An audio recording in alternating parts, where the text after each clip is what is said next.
4절까지 한 절씩 교독하겠습니다. 여호와께서 모세에게 말씀하여 이르시되 이스라엘 자손에게 명령하여 돌이켜 바다와 믹돌 사이에 비하히롯 앞 곧 바알스본 맞은편 바닷가에 장막을 치게 하라. 바로가 이스라엘 자손에 대하여 말하기를 그들이 그 땅에서 멀리 떠나 광야에 갇힌 바 되었다 하리라. 내가 바로의 마음을 완악하게 한즉 바로가 그들의 뒤를 따르리니 내가 그와 그의 온 군대로 말미암아 이 영광을 얻어 애굽 사람들이 나를 여호와인 줄 알게 하리라 하시매 무리가 그대로 행하니라. 그 백성이 도망한 사실이 애굽 왕에게 알려지매 바로와 그의 신하들이 그 백성에 대하여 마음이 변하여 이르되 우리가 어찌 이같이 하여 이스라엘을 우리를 섬김에서 놓아 보내었는가 하고 바로가 곧 그의 병거를 갖추고 그의 백성을 데리고 갈새 선발된 병거 600대와 애굽의 모든 병거를 동원하니 지휘관들이 다 거느렸더라. 여호와께서 애굽 왕 바로의 마음을 완악하게 하셨으므로 그가 이스라엘 자손의 뒤를 따르니 이스라엘 자손이 담대히 나갔습니다. 애굽 사람들과 바로의 말들 병거들과 그 마병과 그 군대가 그들의 뒤를 따라 바알스본 맞은편 비하히롯 곁 해변 그들이 장막 친 데에 미치니라. 바로가 가까이 올 때에 이스라엘 자손이 눈을 들어 본즉 애굽 사람들이 자기들 뒤에 이른지라. 이스라엘 자손이 심히 두려워하여 여호와께 부르짖고 그들이 또 모세에게 이르되 애굽에 매장지가 없어서 당신이 우리를 이끌어내어 이 광야에서 죽게 하느냐? 어찌하여 당신이 우리를 애굽에서 이끌어내어 우리에게 이같이 하느냐? 우리가 애굽에서 당신에게 이른 말이 이것이 아니냐? 이르기를 우리를 내버려 두라. 우리가 애굽 사람을 섬길 것이라 하지 아니하더냐? 애굽 사람을 섬기는 것이 광야에서 죽는 것보다 낫겠노라. 모세가 백성에게 이르되 너희는 두려워하지 말고 가만히 서서 여호와께서 오늘 너희를 위하여 행하시는 구원을 보라. 너희가 오늘 본 애굽 사람을 영원히 다시 보지 아니하리라. 여호와께서 너희를 위하여 싸우시리니 너희는 가만히 있을지니라. 아멘. 오늘 또 새벽을 깨우는 동안 너는 참 대견하다 엄지척 변함없이 새벽 제단을 지키는 집사님 참 훌륭하십니다. 훌륭하십니다. 이 모든 것이 주님의 은혜입니다. 아멘. 오늘 제목 가만히 서서 구원을 보라. 13절에 가만히 서서 여호와께서 너희를 위하여 행하시는 구원을 보라. 여러분 참 우리가요 뭔가 있을 때 일을 하는 것도 참 쉽지 않아요. 또 어떤 일이 있을 때 뭔가 이렇게 행동을 해야만 하는데 적절한 행동을 하는 것이 참 쉽지 않거든요. 근데 그것 못지않게 정말 어려운 것이 문제가 있고 앞에 이런저런 사건들이 있는데 가만히 있는 것은 참말로 더 어렵다. 지금 오늘 여기 본문에 보면 2절에 이렇게 나오잖아요. 이스라엘 자손에게 명령하여 돌이켜 바다와 믹돌 사이에 비하히롯 곧 바알스본 맞은편 바닷가에 장막을 치게 하라. 홍해 바닷가에. 그런데 이곳은 정확한 위치는 알 수 없지만 하여튼요. 잘 우리가 저 뒤에 9절에도 가보면 애굽 사람들과 바로의 말들, 병거들, 마병, 군대가 그들의 뒤를 따라 바알스본 맞은편 비하히롯 곁 해변 그들이 장막 친 데까지 미치니라. 이것을 보면은 앞에는 홍해고 뒤에는 애굽 군대가 쫓아오고 옆으로도 어디로 갈 수 없는 우리로 말하면 도관에 든 쥐꼬리 되었습니다. 더 이상 어떻게 할 수 없는 바로 그곳에 있죠. 그러니까 우리가 참 기가 막힌 것은 어제 보지 않았어요? 17절 13장 17절 바로가 백성을 보낸 후에 블레셋 사람의 땅의 길은 가까울지라도 하나님이 그들을 그 길로 인도하지 아니하였으니 하나님이 말씀하시기를 이 백성이 전쟁을 하게 되면 마음을 돌이켜 애굽으로 갈까 하였음이라. 이 얘기 그러니까 하나님이 인도해서 블레셋 싸움이 아닌 애굽으로 돌아가게 했어요. 아니 애굽이 아니라 어디로? 바닷가로, 광야로 빙 둘러가게 했는데, 근데 그곳에 갔다가 어떻게 해요? 앞에는 홍해, 뒤에는 애굽 군대, 양쪽에는 절벽, 꼼짝할 수 없는 곳에 딱 들어갔어요. 우리의 인생도 이런 문제, 믿음으로 순종했고 말씀을 따라 살았는데 앞이 꽉 막히는 이 절망적인 상황, 바로 이런 인생의 문제가 딱 부딪힐 때가 있습니다. 이제 그럴 때에, 그래서 오늘 본문을 보면은 저는 첫 번째 제목을 이렇게 접어봤습니다. 가만히 서서 구원을 보기 위해서 하나님이 첫째로 어떤 역사를 하는가. 여기 4절에 가보니까 내가 바로의 마음을 완악하게 한즉 바로가 그들의 뒤를 따르리니 내가 그와 그의 온 군대로 말미암아 영광을 얻어. 첫째 뭐라고요? 애굽으로 영광을 얻겠다. 애굽으로 영광을 얻어요. 하나님을 믿는 사람으로 영광을 얻는 것이 맞지. 우리도 그래서 기도의 제목이 뭐예요? 하나님 영광 올리는 우리의 삶이 되게 해달라고 기도하잖아요. 근데 어쩌태요? 우리가 아니라 안 믿는 사람들 때문에 하나님이 영광을 얻겠다. 참 말이 안 되는 얘기를 이렇게. 어떻게 애굽 때문에 영광을 얻어요? 애굽 때문에 하나님의 영광을 가리웠지. 근데 하나님은 애굽으로 영광을 얻겠다. 이렇게 말씀하십니다. 그리고 영광을 얻는데 보니까 이스라엘을 도간에 든 쥐처럼 바닷가에다가 진을 치게 했어요. 그리고 애굽 군대가 쫓아옵니다. 이런 인생의 현실이 우리 인생에도 종종 있습니다. 말씀에 순종하고 살아왔습니다. 하나님의 명령이고 인도함 때문에 따라왔어요. 그런데 이런 일이 겪게 된다 그 말이에요. 여러분 혹시 기억나십니까? 이 도표에서 출애굽기 13장 14장은 뭐였어요? 세례. 12장에 6월절 구원 예수 피로, 13장 14장은 세례에서 얻어야 될 중요한 교훈 뭐예요? 자기 부인 그리고 결단. 꼭 바람이 이거 갖고 다니세요. 안 되면 스마트폰에 찍어가지고라도 펴줘 보고. 자기 부인 결단. 그래서 세례의 3대 정신이 뭐지요? 세례 받을 때 내가 성부와 성자와 성령의 이름으로 세례를 주노라. 왜 그런 고백을 한다고 그랬죠? 왜 그렇게 세례를 베푼다고 했죠?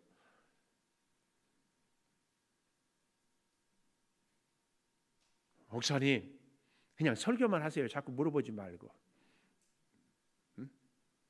이수님 집사님 세례 왜 내가 성부와 성자와 성령의 이름으로 세례를 주노라 이렇게 세례를 베푼다고 했어요. 안 들어봤어요? 얘기 안 했어요 제가?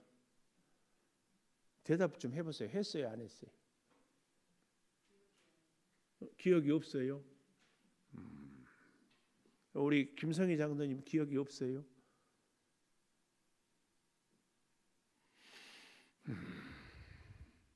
왜 성부와 성자와 성령의 이름으로 세례를 주노라 하는가 하면은 이 13장 14장에 있어서 특별히 13장에서 이 11절 이하에서 처음 난 것은 다 여호와께 드리라. 왜요? 하나님께서 애굽의 초태생을 다 죽였기 때문에 첫 것은 하나님의 것이다. 그래서 성부 하나님께 우리의 첫 것, 나의 초태생은 하나님의 것이다. 이거 초태생. 그래서 우리의 세례받은 교회는요 어떻게 살아야 되는가? 나의 첫 것, 첫 소사는 하나님의 것으로 인정하고 살겠습니다. 이게 세례받은 사람의 첫 번째 정신이에요. 성자 뭐예요? 무교병, 우리의 죄의 문제를 해결해야 된다. 지금까지 설명을 하는데도 들어본 적이 없다고 이런 분들은 감사해요. 전혀 들어본 적이 없죠? 있어요? 다행이네. 무교병, 예수 피로 우리의 죄의 문제를 해결했기 때문에 성자. 그러면은 마지막 성령은 아니 좀 왜 불기둥 구름기둥은 뭐예요? 성령의 인도하심, 성령으로 함께 인도하심으로 살아가겠습니다. 그러니까 성부와 성자와 성령의 이름으로 세례를 주노라. 세례의 이 세 가지 정신, 성부 왜요? 초태생 첫 것은 하나님의 것을 인정하고 살겠습니다. 소득의 11조는 하나님의 것이요, 내 생명도 하나님의 것입니다. 이 고백이 성부, 성자, 예수 피로 내 죄의 문제가 해결이 되었습니다. 무교병, 구름기둥, 불기둥, 성령의 인도하심으로 내 남은 생애는 살겠습니다. 이것이 세례 받을 때의 신앙 고백이에요. 고백. 이게 지금 오늘 출애굽기 13장, 14장에 세례를 왜 성부와 성자와 성령의 이름으로 세례를 주노라 그렇게 선언하고 그 세례를 우리는 받았는가? 이 3대 정신으로. 이게 뭐예요? 그러니까 내 자아를 주장하는 것이 아니라 나를 부인하고 살겠습니다. 여기 그래서 이 세례는 자기 부인 결단 이렇게 써 있는 거다.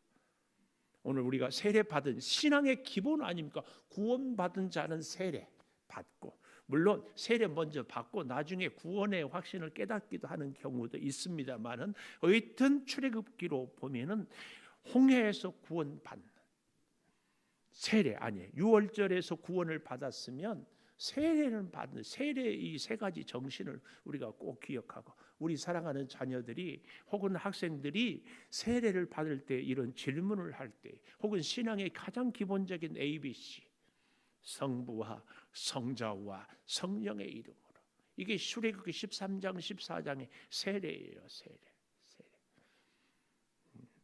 꼭 우리가 함께 기억하고 이렇게 했으면 참 좋겠습니다. 그래서요, 사실은 하나님은 우리를 인도하는데 오히려 막다른 골목으로 인도해요. 왜요?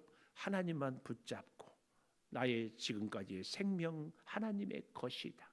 이걸 고백하고 인정하고 나의 죄의 문제는 어린 양의 피로.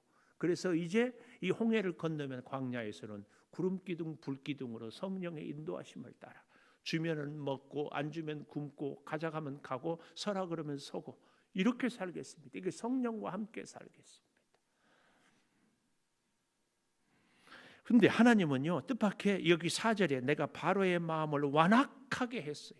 이스라엘을 인도했는데 탈취하고 이렇게 갔는데 완악하게 다시 해요. 다시 바로의 마음을 완악하게 9절에도 가보십시오.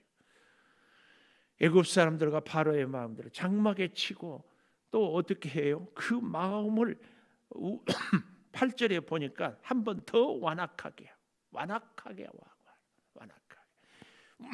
우리가 구원을 받았기 때문에 우리가 세례를 받았기 때문에 모든 문제가 해결이 되는 것이 아니라 오히려 더 완악하게. 그래서 이 바로와 애굽 백성들이 하는 말 좀 보십시오. 5절 백성이 도망한 사실이 왕에게 알려짐에 도망한 게 아니라 가라고 해놓고는 이제는 도망했다고.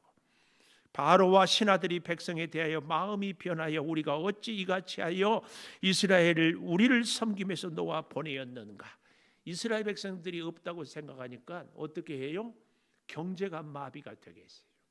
여러분 우리도요 저 이 본문을 보면서 동남아 사람들이 우리나라에서 사는데 우리 국민들이 무슨 생각을 하고 있어요? 우리가 저 사람들 먹여 살린다고 생각하죠. 돈 벌어서 다 본국에 보내고 우리 양주에도 비닐하우스는 우리 식구들 가운데서도 농장이나 뭐 공장이나 많잖아요.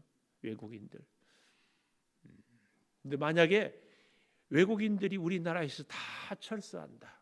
그럼 다른 일들은 다 뒤로 하고요. 우리가 날마다 먹고 살아야 될 이 야채부터 시작해서 농사 아마 폭등할걸요. 이렇게 우리가 저렴하게 먹을 수가 없어요. 그렇다고 해가지고 저와 여러분에게 이제 하우스 가서 농사하시시다. 아마 난리 날걸요. 물론 그럴 수는 있어요. 하루에 일당 50만 원, 100만 원 주면 할 수 있겠지. 그렇게 했을 때 농산물 값이 얼마나 오르겠어요. 여러분, 우리가 한번 잘 생각해 봐요. 그 사람들이 우리나라에 오고 싶어요. 그래서 돈 벌어요. 그래서 우리가 그 사람들한테 혜택을 주는 것도 맞지만 그 사람들, 그 외국인들 덕분에 우리가 사는 것도 부인할 수 없어요. 사실은 이게 우리들의 인간관계입니다. 내가 저 사람한테 혜택을 주는 것 같지만 그 사람의 혜택을 받는 것도 부인할 수 없어요. 근데 이스라엘 백성들을 향하여서 여기 바로는 여기 5절에 우리를 섬김에서 놓아 보내었는가, 자기 스스로 이 수사 의문문, 이거 미쳤지, 우리가 제정신이 아니었지, 이렇게 생각하고 있다 이스라엘 백성, 아니 바로의 백성들이. 그래서 여기 보십시오. 6절, 바로가 곧 자기들 나름대로 이제 정신을 차렸죠. 이 죽은 장자들은, 초태생은 장례했으니까 죽은 사람은 죽고 뭐예요? 살 사람은 살아야지. 그리고 곧 병거를 갖추고 백성을 데리고 선발된 병거 600대, 애굽의 모든 병거를 동원하니 지휘관들이 다 거느렸다. 이 선발된 병거, 선발된 병거란 이 말은 아주 우수한 병거. 우리도 그러잖아요. 전쟁할 때 누구를 보내요? 전쟁에 제일 잘 싸울 사람. 선발된 병거, 지휘관들이 다 거느렸어요. 그래서 그들이 어느 정도였는가? 600대, 병거 600대. 오늘 우리로 말하면 6.25 전쟁 때 소련제 탱크를 앞세운 것과 같은 기가 막힌 그러한 일들이. 그래서 두 번째, 이스라엘 백성들이 10절에 보면 눈을 들어 본즉 심히 두려워하여 부르짖고 11절에 애굽에 매장지가 없느냐, 우리 애굽에서 왜 이같이 끌어냈느냐. 두 번째, 부르짖어 원망하고. 여러분, 이게 뭐예요? 이스라엘 백성들이 지금 11절에 보십시오. 모세에게 이르되 애굽에 매장지가 없어서 우리를 이끌어내어 이 광야에서 죽게 하느냐? 어찌하여 당신이 우리를 애굽에서 이끌어내어 우리에게 이같이 하느냐? 이게 뭐예요? 노예 근성. 노예 근성이 뭐예요? 늘 남을 탓하는 거예요. 남을 탓해. 왜 어떻게 해요? 남편이 당신 못 만나서 내가 이 모양 이 꼴이다. 부인은 남편 못 만나서. 우리에게 적용해 보면 우리 목사들 중에서는 교인들이 수준이 안 돼서 목회가 안 돼. 성도들은 뭐라고요? 목사님이 은혜가 없어서 우리가 복을 못 받는다. 늘 남을 핑계하는 노예 군성. 우리 이걸 주인은 그러지 않아요. 주인은 절대. 근데요, 여기 10절에 바로가 가까이 올 때 이스라엘 자손이 눈을 들어 본즉, 눈을 들어 본다. 저를 보시죠. 발 뒤꿈치를 이렇게 들고 미간을, 인상을 주면서 이렇게 집중하여 보는 것을 눈을 들어 본즉. 근데 눈을 들어 보는 것이요, 그렇게 중요합니다. 여러분, 우리는 늘 뭐가 보여요? 나의 관심사가 보여요. 그래서 좋은 관계를 맺는 사람들은 늘 좋은 면만 보인다니까요. 그리고 무슨 얘기를 들을 때도 좋은 관점으로 들어요. 좋은 마음으로 들어. 예를 들면 제가 이 은자 권사님한테 이러쿵저러쿵 해도 우리 목사님이 나를 이렇게 저렇게 깊이 생각하고 그래서 이런 말씀을 주시는구나. 이렇게 들려요. 눈을 들어 본 적. 성경 좀 찾아볼까요? 창세기 13장. 창세기 13장. 제가 참 감사한 게 전에는 어디 찾자 그러면은 한 서너 분은 그냥 있더라고. 근데 요즘에는 다 잘 찾아서 정말 감사해요. 정말 감사해요. 또 어떤 분들은 이렇게 형광펜으로 밑줄도 그어 가는데 정말 더 감사하고. 자, 보십시오. 13장, 창세기 13장 10절. 이에 롯이 눈을 들어. 그렇죠? 눈을 들어. 롯이 눈을 들어. 자, 보십시오. 요단 지역을 바라본즉 소할까지 온 땅에 물이 넉넉하니 여호와께서 소돔과 고모라를 멸하시기 전이었으므로 여호와의 동산 같고 애굽 땅과 같았더라. 얼마나 좋은지 하나님의 동산 같고 애굽 땅, 나일 강물이 그렇게 좋은 참으로 축복받은 땅이 애굽 땅이에요. 이곳과 같았다. 동시에 롯이 눈을 들어보니까 그렇게 좋은 땅이에요. 창세기 13장 14절 롯이 그래서 아브라함을 떠난 후에 지금 무슨 대목인지 알죠? 너무 부자가 돼서 조카 롯과 아브라함이 함께 살 수 없어서 각각 따로 살기로 했다 그 말이에요. 여호와께서 아브라함에게 이르시되 너는 눈을 들어 너 있는 곳에서 북쪽 남쪽 동쪽과 서쪽을 바라보라. 보이는 땅을 내가 너와 네 자손에게 주리니 영원히 이루리라. 내가 네 자손의 땅을 티끌 같게 하리니 셀 수 있을진데 내 자손도 세리라. 종과 행으로 두루 다녀보라. 이걸 내게 주리라. 이게 뭐예요? 가장 중요한 차이가 뭐예요?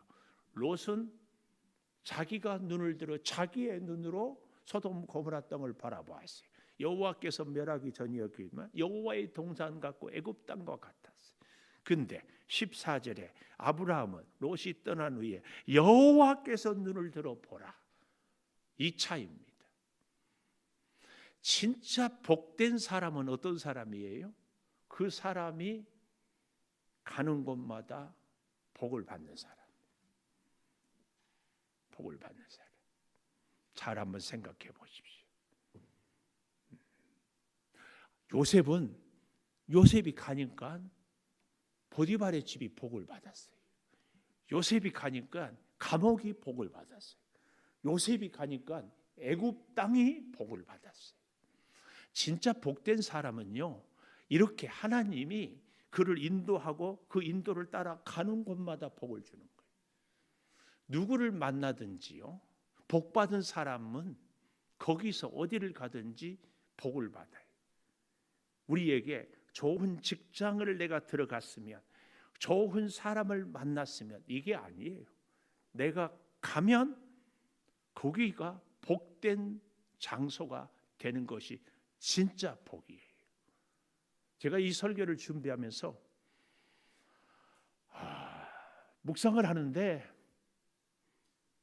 일반적으로는요, 서울에서 살기 어려우면 의정부, 어려우면 양주, 일반적으로 그렇다 그 말이에요. 네.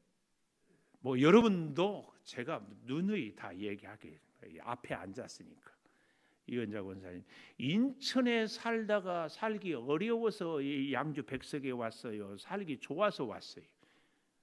어려워서 왔잖아요. 예? 어든이 저수지를 넘어올 때 수저 2개 들고 눈물을 흘리며 이렇게 시골 꼴짝으로 가도 어딘지 모르는. 근데 어때요? 이곳에 와서 살다 보니까 오히려 그때보다 지금이 더 복되지 않나요? 어때요? 우리 집사님, 컨테이너에서 화장실 가려면 나와서, 저도 개인적으로 가만 생각해 보니까 어제도 우리 서울 덕수교회라고 있거든요. 거기는 서울 시내 성북동인데 땅이 2,000평이에요.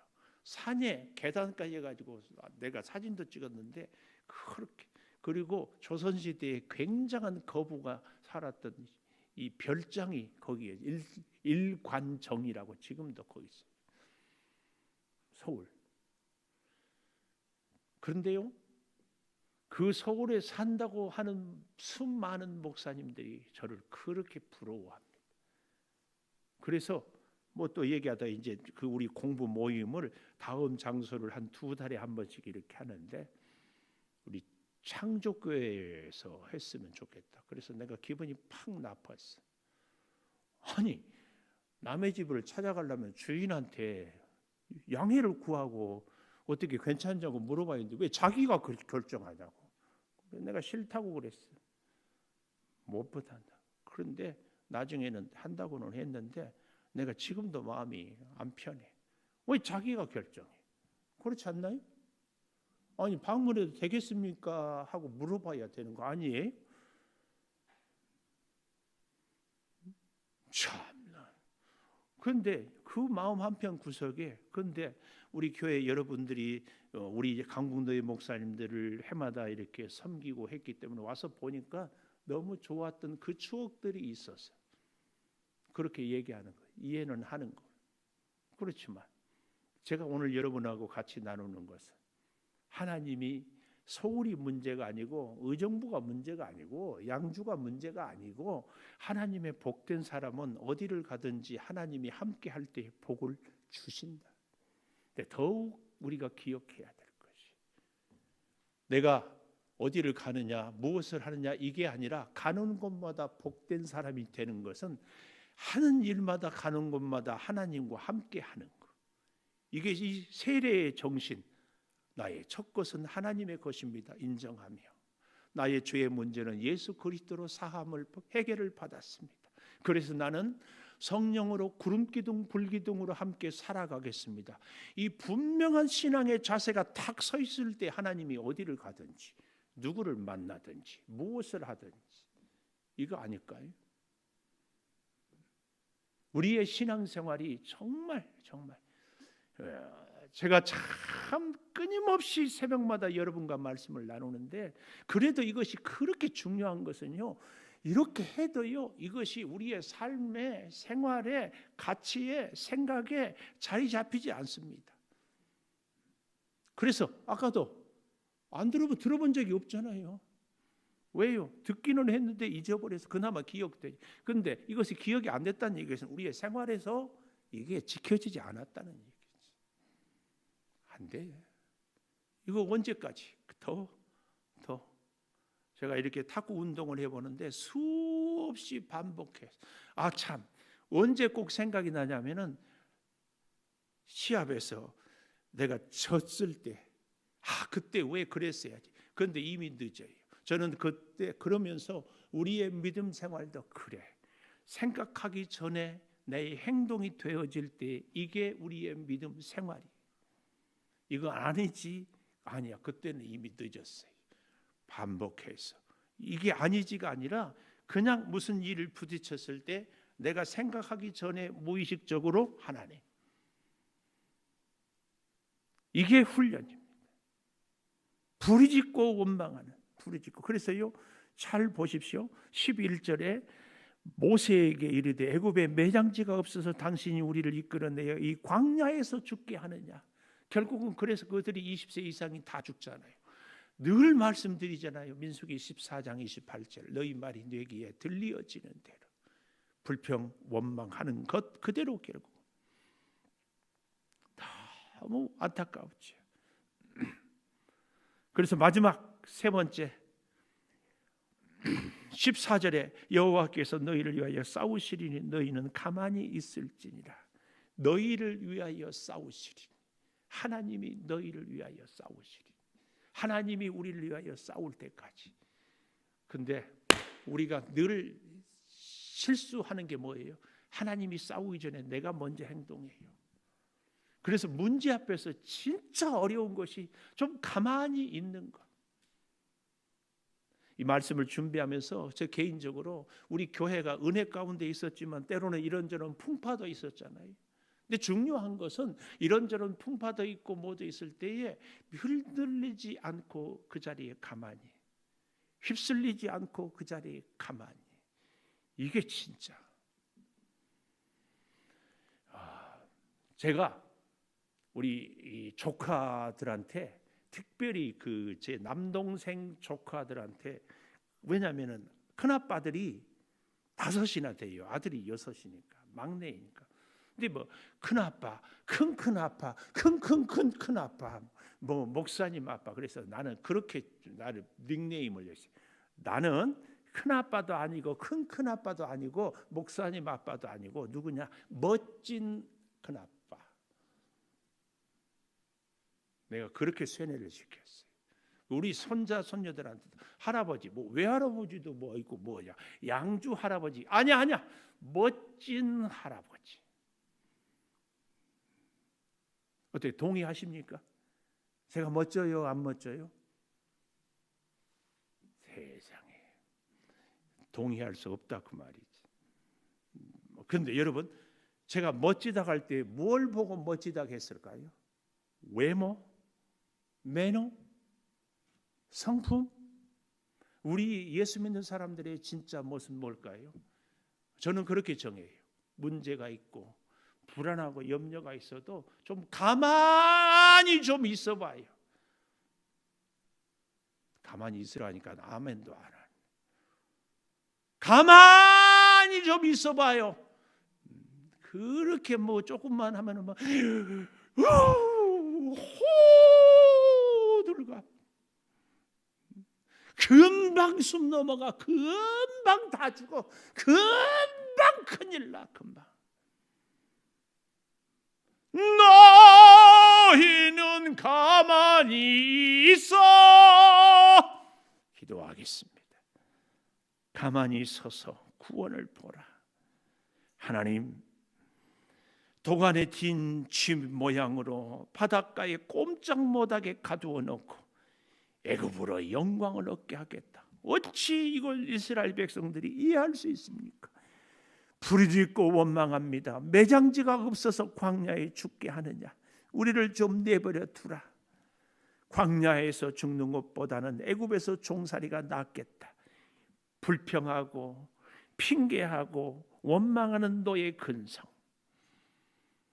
그럼에도 하나님은 내가 너희를 위하여 싸우겠다.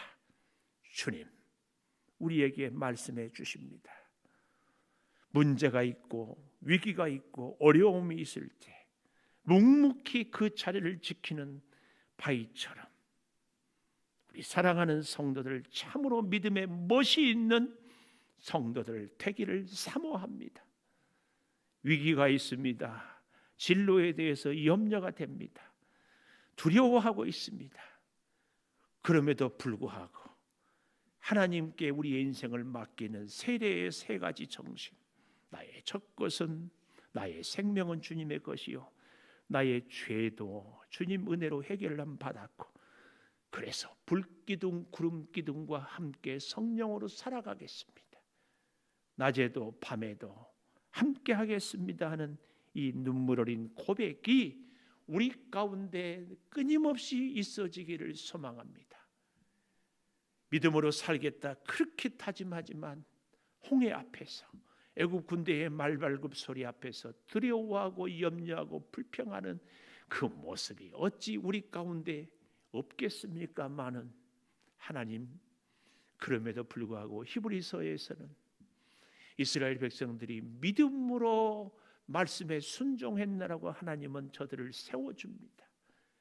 아버지, 이 시대를 살아가는 우리들 실수하고 부족하지만 하나님을 믿는 믿음으로 살기를 소망하오니 믿음으로 하나님을 보고 하나님이 보여준 그 눈으로 바라보게 하여 주시옵소서.